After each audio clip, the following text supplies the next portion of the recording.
गिरफ्तार हुए हैं। माहौर तहसील में सुरक्षा बलों की बड़ी कार्रवाई, काफी मात्रा में इनके पास से कैश भी बरामद हुआ है। आतंक विरोधी अभियान में यह बड़ी कामयाबी मानी जा रही है। तो रियासी से इस वक्त बड़ी खबर आ रही है। आपको बता दें कि 3 संदिग्ध आतंकवादी गिरफ्तार किए गए हैं। माहौर तहसील में सुरक्षा बलों की बड़ी कार्रवाई है, काफी मात्रा में कैश भी इनके पास से बरामद किया गया है। आतंक विरोधी अभियान में यह एक बड़ी कामयाबी मानी जा रही है। 3 संदिग्ध आतंकी हैं जिन्हें गिरफ्तार किया गया है। इनके पास से काफी मात्रा में कैश भी बरामद हुआ है। इस खबर पर और बातचीत करने के लिए सीधे हम रुख करेंगे न्यूज 18 जेकेएलएच के सीनियर एडिटर तेजेंद्र सिंह सोढ़ी जी हमारे साथ जुड़े हुए हैं। तेजेंद्र जी, एक पुलिस की एक बड़ी कार्रवाई कही जाएगी क्योंकि 3 संदिग्ध ये आतंकवादी है जिन्हें गिरफ्तार किया गया है। देखिए हुरेरा, ये जम्मू कश्मीर पुलिस और आर्मी का एक ज्वाइंट ऑपरेशन था। अगर आप देखें, हम कई दिनों से ये चीज रिपोर्ट कर रहे हैं कि किस तरह पाकिस्तान के जो आतंकवादी हैं वो उनका एक मंसूबा चल रहा है कि जम्मू रीजन के जो पीसफुल इलाके हैं, चाहे वो पुंछ, रजौरी, रियासी, डोडा, किश्तवाड़, भद्रवाह के इलाके हों, वहां पर एक साजिश के तहत उन इलाकों में आतंकवाद को फैलाने की कोशिश की जा रही है। लेकिन सुरक्षा बल जो है हमेशा ही मुस्तैद हैं और आतंकवादियों के जितने भी मंसूबे हैं उन्हें विफल करने के लिए चाक चौबंद हैं।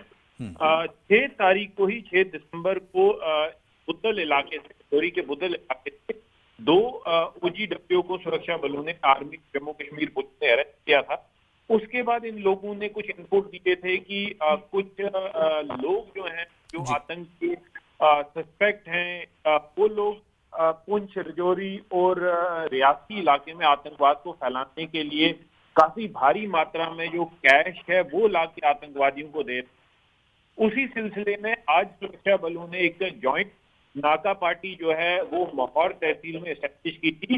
उस नाका पार्टी ने एक संदिग्ध गाड़ी को आते हुए देखा। जब उस गाड़ी को रोका गया, वो SUV गाड़ी थी और उस गाड़ी की तलाशी की तो उसमें भारी मात्रा में कैश बरामद हुआ। और जब इन लोगों से कैश के बारे में पूछा गया तो इनके पास कोई जो है पुख्ता जवाब नहीं थे, जिसके बाकी क्वेश्चनिंग के बाद ये मालूम हुआ कि ये जो पैसा वो लोग लेके आ रहे थे, जो कैश लेके आ रहे थे, वो रियासी, रजौरी और पुंछ इलाके में आतंकवादियों को सप्लाई करना था और आतंकवाद को बढ़ावा देना था। इन तीनों लोगों को हिरासत में ले लिया गया है। इन आतंकी के जो संदिग्ध हैं इन्हें हिरासत में ले लिया है और इनसे पूछताछ जो है वो चल रही है। जी बिल्कुल तेजेंद्र जी, पूछताछ में कई और बड़े खुलासे हो सकते हैं, लेकिन जिस तरह से आप जिक्र कर रहे थे OGW का, इनका दरअसल आतंकी घटनाओं में सबसे बड़ी भूमिका इन्हीं की होती है।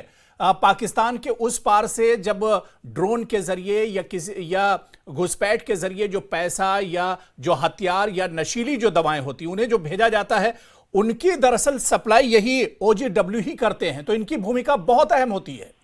देखिए हुरेरा, कहा ये जो आतंकवाद के समर्थक हैं, जो OGW, ये आतंकवाद की बैकबोन है। जब OGW नेटवर्क क्रैश हो जाएगा पूरी तरह, तो आप समझ लीजिए कहीं ना कहीं आतंकवाद का समाप्त जो है वो हो जाएगा। यही आपने बिल्कुल सही कहा, जब पाकिस्तान से हथियारों की खेप लाई जाती है ड्रोन के लिए, तो यही OGW है जो उस खेप को एक जगह से दूसरी जगह ले जाते हैं। जब किसी आतंकवादी को, देखिए, जो पाकिस्तान से आतंकवादी आता है उसे लोकल इंफॉर्मेशन देना, सिक्योरिटी फोर्सेस के बारे में अपडेट देना, उनके हथियारों को एक जगह से दूसरी जगह लेके जाना, टारगेट के बारे में बताना, वो सारा काम जो है OGW करते हैं। उसके लिए लॉजिस्टिक्स अरेंज करना। तो OGW जो है काफी एक बैकबोन है आतंकवाद की। और सुरक्षा बलों का अभी जो टारगेट है वो इस पूरे OGW नेटवर्क को तोड़ना है। कैश को एक जगह से दूसरी जगह ले जाते हैं OGW, तो इसीलिए आज जिन ये 3 लोगों को पकड़ा गया है उनसे भी पूछताछ जारी है। आने वाले टाइम में सुरक्षा बल ये बताएंगे कि इनकी इंट्रोगेशन से है वो सामने आएगी। बिल्कुल, बहुत बहुत शुक्रिया तेजेंद्र सिंह सोढ़ी जी हमारे साथ जुड़ने के लिए, इस खबर पर अपडेट करने के लिए।